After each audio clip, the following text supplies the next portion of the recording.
Hello, আজকে আমরা হলো হচ্ছে দ্বিপদী বিস্তৃতি প্যাটার্ন 8 করব। তো প্যাটার্ন 8ই হলো হচ্ছে এই দ্বিপদী বিস্তৃতির লাস্ট প্যাটার্ন, আর এর পরে তোমাদের আর কোনো প্যাটার্ন নাই। আর এই প্যাটার্ন করার পরে আশা করি তোমাদের সব ধরনের ম্যাথ তোমরা সলভ করতে পারবা, কোনো ম্যাথে কোনো প্রবলেম থাকার কথা না। তাহলে আমরা ম্যাথটা শুরু করি। একটা বিস্তৃতি দেওয়া আছে, সেই বিস্তৃতি বলছে এক্স বর্জিত পদ এবং এর মান নির্ণয় করো। যদিও হলো হচ্ছে বিস্তৃতিটা ছোট, যে বিস্তৃতিটা এন এর ভ্যালু হলো 6, তো আমরা চাইলে হাতে কলমে করে ফেলতে পারি, বাট আমরা হাতে কলমে করব না। আমরা যদি এখানে পাওয়ার যদি 12 দিয়ে দেয় পরীক্ষার হলে, বাই এনি চান্স যদি মনে করো 55 দিয়ে দিল, তো তখন কি আমরা 55 56 পর্যন্ত হলো হচ্ছে পদ বিস্তৃতি করে যাব? না, আমরা এক্স বর্জিত পদ মানে কি, এক্স এর মান যেই পদে নাই। তো কখনো কখনো প্রথম পদে এক্স বর্জিত পদ পাওয়া যায়, আবার কখনো কখনো মাঝখানে কোনো পদে পাওয়া যেতে পারে। যেমন এখানে যে এক্স এক্স এর পাওয়ার যদি আমার এখানে এক্স এর পাওয়ারের সমান হয়ে যায়, তাহলে কি কাটাকাটি চলে যাবে না? তখন আমরা কি পাবো, যে আমরা কোনো এক্স পাবো না। তো ওই এক্স ছাড়া যে পদটা, সেটাকে বলা হয় এক্স বর্জিত পদ, অথবা কোনো কোনো জায়গায় বলা হয় মুক্ত পদ। ঠিক আছে, এক্স বর্জিত পদ বা এক্স মুক্ত পদ। তো চলো শুরু করি। তো প্রথমে আমার কাজ হলো হচ্ছে লিখে নিব যে মনে করি আর প্লাস ওয়ানতম পদ, এক্স বর্জিত পদ,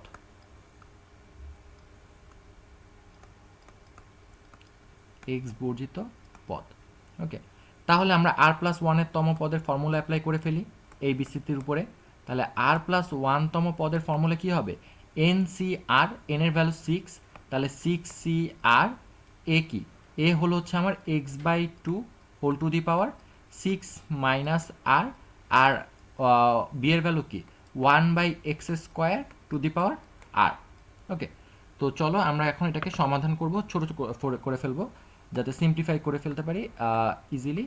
6 CR, এক্স এর পাওয়ার, আর আমরা সব এক্স টার্মগুলোকে আলাদা করব, আর হলো হচ্ছে বাকি সহগের টার্মগুলোকে আলাদা করব। তো এখানে 1/2 হোল টু দি পাওয়ার 6 - আর লিখতে পারি, আবার লিখতে পারি না into x two the power 6 - আর। আর এখানে x² নিচে আসছে না, এটাকে আমরা যদি উপরে লিখতে চাই তাহলে লিখতে পারি না x two the power -2r।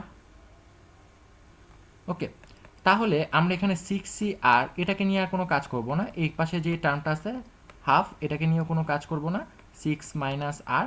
এখানে আমরা জানি যে চলক সমান থাকলে, আমরা সূচক ও লগারিদমে দেখছি যে চলক যদি সমান হয় তাহলে আমরা পাওয়ার যোগ করে দিতে পারি। তো পাওয়ার যোগ করলে কি আসবে, যে x two the power 6 - 3r। ওকে, তাহলে এখন দেখো এখানে আমার এক্স এর পাওয়ার কত, এই যে 6 - 3r, এটা দেখো। যদি তুমি কোনো পদ থেকে যদি এক্সকে বাদ দিতে চাও, তাহলে ওইখানে আসলে এক্স এর মান কত থাকে, পাওয়ার 0 থাকে। কারণ আমরা যদি লিখি 52, এর সাথে যদি এক্স টু দি পাওয়ার 0 লিখি, তার মানে কিন্তু আসলে কোনো কিছু বুঝাচ্ছি না। X two the power 0 value কত, 1, তার মানে ওইটার ভ্যালু কত আসলে 52 না। তাহলে আমার কি এই পাওয়ারটার মান কত হতে হবে, 0 হতে হবে। তাহলে আমরা লিখি শর্ত মতে, (6 - 3r = 0)। তাহলে আমরা পাচ্ছি 3r = 6। তাহলে আমরা r পাচ্ছি 6/3, মানে হলো হচ্ছে 2। তাহলে r এর ভ্যালু 2 পাচ্ছি, তাহলে আমার x বর্জিত পদ কত হবে, 2 না। x বর্জিত পদ কিন্তু আমরা ধরছিলাম যে r প্লাস ওয়ানতম পদ। তাহলে আমরা লিখতে পারি যে সুতরাং x বর্জিত পদ হলো হচ্ছে 2+1তম পদ বা 3তম পদ। তাহলে আমরা এটার ভ্যালু ক্যালকুলেট করে ফেলবো। সুতরাং এক্স বর্জিত পদ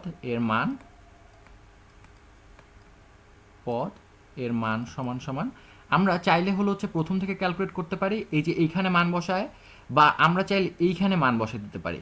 এটা ইজি কেন, কারণ আমি এটা প্রেফার করি, কারণ হলো হচ্ছে এখানে দেখো এক্স এর পাওয়ার যদি আমি এখানে আর এর ভ্যালু যদি 2 বসাই দিই, তাহলে আমার এই টার্মটা 0 হয়ে যাচ্ছে, তাহলে কিন্তু আমার এই অংশটা বাদ যাচ্ছে। তো আমার শুধু এইটুক টার্ম ক্যালকুলেট করলে হয়ে যাবে। তো চলো আমরা এখানেই মান বসাই দিই। 6c, আমার আর এর ভ্যালু ছিল কত, 2, আর তারপরে কত আছে, have to the power into have to the power 6 - r, মানে 6 - 2। তো সরি, তাহলে আমরা 6c2কে ক্যালকুলেট করি।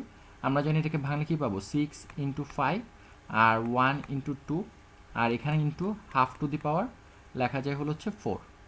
ওকে, তাহলে আমরা এখান থেকে পাচ্ছি হলো হচ্ছে সমান সমান, আমরা 2 দিয়ে রেখে কাটলে পাচ্ছি 3, তাহলে উপরে পাচ্ছি 15 আর নিচে পাচ্ছি হলো 16, তাহলে 15/16। এটাই আমাদের অ্যান্সার।